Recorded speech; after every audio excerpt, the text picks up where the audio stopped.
ஏன் வந்து அக்குபஞ்சரை மட்டும் ப்ரமோட் பண்ணுறீங்க மேடம் அப்படின்னா, நம்ம உடலுடைய கட்டமைப்பு என்ன அப்படின்னு பார்த்தீங்கன்னா, இந்த உடம்புக்கு மருந்து அப்படிங்கிற ஒன்று தேவையே இல்லை அப்படிங்கிறது அந்த உடலோட கட்டமைப்பு.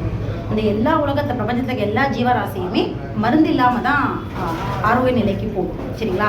இது வரைக்கும் ஏதாவது ஒரு நாய் ட்ரீட்மெண்ட் எடுத்து பார்த்துருக்கீங்களா? ஏதாவது மருந்து சாப்பிட்டு பார்த்துருக்கீங்களா? இல்லை ஒரு புழு மருந்து சாப்பிட்டு பார்த்துருக்கீங்களா? ஒரு பட்டாம்பூச்சி இல்லை ஏதோ ஒரு பூச்சி இல்லை யானை காட்டு விலங்குகள் ஏதாவது ஒன்று மருத்துவம் அப்படின்னு எடுத்து பார்த்துருக்கீங்களா? கிடையாது. எப்போ மனுஷனோட கையில் வந்தாங்களோ அதுக்கப்புறம் தான் மாட்டுக்கு ஊசி போடுறது, ஆட்டுக்கு ஊசி போடுறது அப்படின்னு சொல்லிட்டு எல்லா மிருகங்களையும் நம்ம தான் மருத்துவத்தை தேடி கொண்டு போவோமே தவிர, எப்போவுமே காட்டில் இருக்கிற மிருகங்களோ இல்லை தண்ணியரப்பில் ரோட்டில் இருக்கிற நாய்களோ இல்லை தண்ணியரப்பில் வளர்கிற எந்த மிருகமுமே மருத்துவம் அப்படிங்கிற ஒன்றை பயன்படுத்துறது கிடையாது. காரணம் என்ன அப்படின்னா, மனிதனும் விலங்கும் எல்லாமே ஒன்று தான். இந்த பிரபஞ்சத்துடைய படைப்பு ஒரு செடி கொடி எல்லாமே இருக்கட்டும், எது படைச்சாலும் எல்லாமே எப்படி அப்படின்னு பார்த்தீங்கன்னா, மருந்து இல்லாமல் தங்களுக்கு ஏற்படுற தொந்தரவுகளை தானே சரிப்படுத்திக்கிறது தான் அந்த உடம்போட இயக்கம். இப்படித்தான் உடம்பை வந்து கட்டமைச்சிருக்காங்க. இதெல்லாம் ரொம்ப சிம்பிளாக வந்து திருவள்ளுவர் 5000 வருஷத்துக்கு முன்னாடியே மருந்தென வேண்டாவாம் யாக்கைக்குன்னு சொல்லியிருக்காரு. இந்த யாக்கைக்கு மருந்தே ஒன்று தேவையில்லை அப்படின்னு சொல்லியிருக்காரு.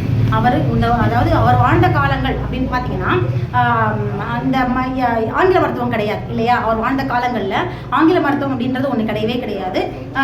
இயற்கையான மருத்துவங்க தான் பயன்படுத்தியிருப்பாங்க. இலை தழை, அப்புறம் பழங்குடியினர் மக்கள் அவங்க அந்த மாதிரியான நிலத்தில் வாழ மக்கள் அவங்களுக்கு கிடைக்கிற ஏதோ ஒரு செடி கொடி அதை வந்து மருந்தா கஷாயமாவோ ஏதோ ஒரு இதை சாப்பிட்டுருப்பாங்க இல்லையா? ஸோ இப்படியான காலத்தில் வாழ்ந்த திருவள்ளுவர் ஏதாவது ஒரு மருந்தையோ ஏதாவது ஒரு மருத்துவத்தையோ ப்ரமோட் பண்ணியிருக்காரா அவருடைய திருக்குறளில்? மருந்து அப்படின்னு அதிகாரத்துக்கு மேலே எழுதின திருவள்ளுவர் தான் அந்த 10 திருக்குறள்லையுமே மருந்தை பற்றி எதுவுமே சொல்லலை. இந்த மருந்து சாப்பிடுங்கன்ற வார்த்தையே அதில் வரலை.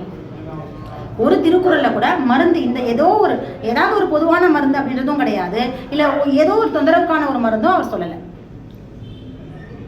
மருந்து அதிகாரத்திலேயே மருந்தென வேண்டாவான்னு சொன்ன ஒரே ஞானி, ஒரே என்ன சொல்றது, அறிவாளி திருவள்ளுவர் தான். மருந்துன்னு பேர் வச்சாலே நம்ம எல்லாம் மருந்தை பற்றி தான் எழுதுவோம் இல்லையா? ஆனால் மருந்துன்ற அத்தியாயத்தில் மருந்தென வேண்டாவாமல் எழுதியிருக்காரு. ஏன்?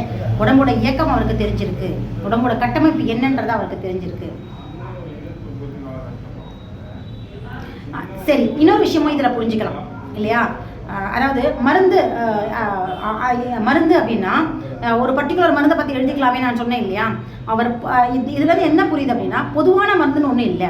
இவ்வளோ உலக ஞானத்தை 1330 குறளில் கல்வி முதற்கொண்டு, வான் சிறப்பு முதற்கொண்டு, தாம்பத்தியம் முதற்கொண்டு, காமம் முதற்கொண்டு, காதல் முதற்கொண்டு, களவு முதற்கொண்டு, எல்லா விதமான இறைவன் முதற்கொண்டு எல்லா விதமான நன்மை தீன்மைகள் அத்தனையுமே பதிவு செஞ்ச ஒரு திருக்குறளில் திருவள்ளுவர் 1330 குறளுக்குள்ள பதிவு செஞ்ச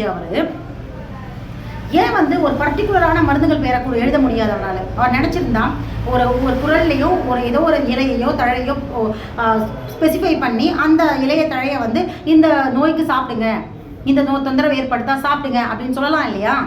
ஏன் சொல்லலை?